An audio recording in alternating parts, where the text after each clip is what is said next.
వైఎస్ఆర్సీపీకి రాజీనామా. 5 సంవత్సరాలు ఎంపీగా ఉన్నాడు కేసినేని నాని. వాళ్ళ అమ్మాయి కార్పొరేటర్గా ఉంది. జీర్ణించుకున్న తెలుగుదేశం నాయకుడు చంద్రబాబు అమ్మడు తిరిగినవాడు రాజీనామా చేస్తే అది ఈనాడులో ఆఖరి పేజీ వార్త. ఏం పోయేగాలం వచ్చింది రామోజీ, నాకు అర్థం కాలేదు.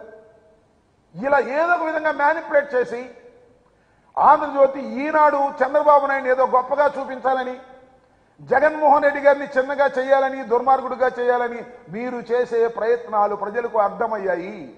మీరు కక్కే విషం స్పష్టంగా తెలిసిపోతుంది.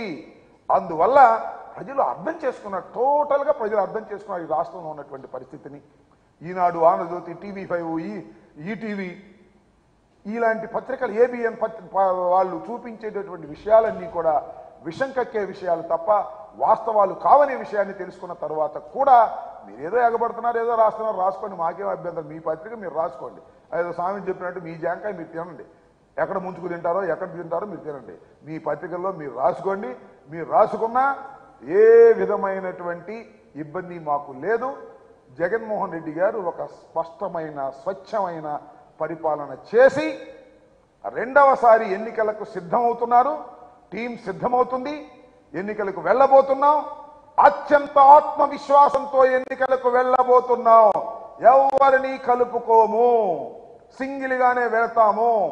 175+25 వెళ్ళి మొత్తం కొట్టుకొని తిరిగి వస్తాం. గుర్తుపెట్టుకోండి, మిమ్మల్ని చిత్తుగా ఓడిస్తాము.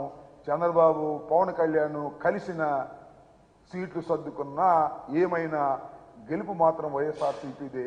ఎందరూ కలిసినా మమ్మల్ని ఏమీ చేయలేరని ఈ సందర్భంగా తెలియచేస్తూ, ఎన్నికల కమిషన్ దగ్గరికి వెళ్ళి పిచ్చి పిచ్చి వేషాలు వేసేటటువంటి చంద్రబాబు నాయుడు గారికి ప్రజాస్వామ్యం పట్ల విలువ లేదు, ప్రజాస్వామ్యం మీద నమ్మకం లేదు. మ్యానిపులేషన్ మీద మాత్రమే నమ్మి రాజకీయాలు చేసినటువంటి వ్యక్తి. ఆయన నిజస్వరూపం ప్రజలకు అర్థమైంది. అర్థమయ్యే విధంగా రాజశేఖర్ రెడ్డి, జగన్మోహన్ రెడ్డి గారు చెయ్యగలిగారు కాబట్టి ఇక చంద్రబాబు పని అయిపోయింది. సాపా సంకా సర్దుకొని హైదరాబాద్ స్వగృహానికి వెళ్ళవలసినటువంటి పరిస్థితి ఏర్పడుతుంది after this election. Thank you. ఇంకా ప్రతి నియోజకవర్గంలో టీడీపీ ఎస్ ఇందాక చెప్పాడు ఒక ఆయన, చంద్రబాబు నాయుడు గారు చెబుతుంటే విన్నా, హైదరాబాద్లో ఉంటే ఇక్కడ ఓటు ఉండకూడదా, కర్ణాటకలో ఉంటే ఇక్కడ ఓటు ఉండకూడదా, వలస వెళ్ళిపోయారంట కర్ణాటక నుంచి, ఇక్కడ నుంచి కర్ణాటకకి హైదరాబాద్కి. మరి హైదరాబాద్ చాలా మంది వెళ్ళారు, నువ్వు గవర్నమెంట్లో ఉన్నప్పుడు కూడా వెళ్ళారు. నేను ఒకటి మనవి చేస్తున్నా, హైదరాబాద్లో ఉన్నా, ఢిల్లీలో ఉన్నా, కర్ణాటకలో ఉన్నా, మద్రాసులో ఉన్నా ఇక్కడ ఓటు ఉండవచ్చును, నో సందేహం, నో డిస్ప్యూట్. అయితే హైదరాబాద్లో ఒక ఓటు, ఇక్కడ ఒక ఓటు, అది కుదరదు నాయన, అది ప్రజాస్వామ్యం కాదు బాబు.